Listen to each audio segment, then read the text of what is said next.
அறிவை பத்தி சொல்லும் பொழுது ரேஷனல் ஃபேக்கல்டி, பகுத்தறிவான ஒரு அமைப்பு. இதுதான் நம்மளை சிந்திக்குது, நம்ம ஒவ்வொரு விஷயத்தையும் வந்து எடை போடுது, அந்த கான்சிக்வன்ஸ் கொண்டு வருது. இது நப்சு அந்த கல்புக்கு பேலன்ஸ் பண்ணுது.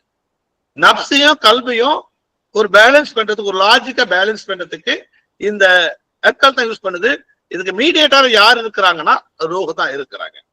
சோ இதே 3 நிலையில பார்க்கும்போது அம்மாரால அக்கல் is an slave to desire, அறிவு மந்தமாயிடுது. என்ன ஆயிடுதுன்னா ஆசைக்கு அடிமையாயிடுது. அறிவு என்பது ஆசைக்கு அடிமையாகுது. அதாவது அப்படின்னு என்ன அர்த்தம், அந்த ஆசையை பூர்த்தி செய்ய வேண்டும் என்ற நோக்கம்தான் அந்த அறிவுக்கு இருக்கும் தவிர அந்த ஆசை நமக்கு நல்லதா கெட்டாதான் என்ன சிந்திக்காது. அதுல அவங்க வந்து ரொம்ப கெட்டிக்காரன் தானே காட்டுவாங்க.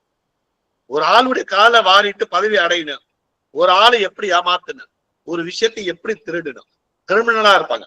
நப்சுல் அம்மாரா இருந்துச்சுன்னா அவங்க என்ன செய்ய மனசு போகும். சோ அந்த இடத்துல ரேஷனைஸ் த சின், எக்ஸ்கியூஸ் ராங் டூயிங். தப்பு செஞ்சதுக்கு லாஜிக் சொல்லும். இல்ல இப்படி இருக்கு இப்படி இருக்கு. ஒவ்வொரு தவறுகளுக்கும் ஒவ்வொரு பாவங்களுக்கும் அது என்ன அறிவு லாஜிக் சொல்லும். இதே லப்பாமா இருந்துச்சுன்னா ஒரு முரண்பாடு இருக்கும், நப்சோட விவாதம் புரியும். அது அவேர்னஸ் ஆஃப் கான்சிக்வன்ஸ் எமர்ஜஸ். இந்த இடத்துல ஒரு கான்சிக்வன்ஸ் உடைய அவேர்னஸ் வந்து அங்க உருவாகிட்டு இருக்கும் அறிவு இருந்துச்சுன்னா.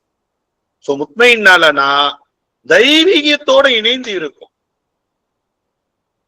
இப்ப நமக்கு முன்னால உளவியல், நவீன உளவியல நிறைய படிக்கும் பொழுது நமக்குள்ள என்ன வந்துச்சுன்னா, நமக்கு என்ன ஆகுதுன்னா உளவியல் ஒன்னும் ஆழமா போகணும், இன்னும் ஆழமா போகணும் அப்படின்னு யோசிக்கும் பொழுது இஸ்லாமிய சைக்காலஜியுடைய பாயிண்ட் நம்ம மைண்ட்ல வரும்பொழுது நம்ம மனசுல உளவியலை பத்தி ஒரு தன்னிறைவு கிடைச்சிருக்கு. அதுதான் ரெவிலேஷன். ரெவிலேஷன்னா தெய்வீக செய்தி. அது குரானுடைய வடிவத்துல இருக்கலாம், இல்ல ஹதீஸுடைய வடிவத்துல இருக்கலாம், இல்ல வஹீயுடைய பரகத்துடைய அடிப்படையில இருக்கலாம், இல்ஹாமுடைய அடிப்படையில இருக்கலாம். அதோட இது என்ன செய்யணும், ஒத்து போரும். இதுல ஒரு ஞானம் இருக்கும். குரான்ல பல இடத்துல ஒவ்வொரு நபிமார்களுக்கு சொல்றாங்கல்ல, நாம் அவருக்கு ஞானத்தை வழங்கினோம். ஒவ்வொரு நபிமார்களும் சொல்லும் பொழுது சொல்லுவாங்க. அப்பனா ஒவ்வொருத்தவங்களும் அவங்களுக்கு கொடுக்கப்பட்ட அந்த ரெவலேஷன் அறிவை, அதுதான் அறிஞர்களை, உலமாக்கல்களை எப்படி சொல்ற பராசத்தில் அன்பியா, நபிமார்களுடைய வாரிஸ்தார்கள் அப்படின்னு சொல்றது காரணம் என்ன? அதுக்கு எல்லாம் காரணம் அந்த நபிமார்களுக்கு கொடுத்த அந்த ஞானம், அது அப்படியே மல்டிபிளிகேஷன் ஆகும்.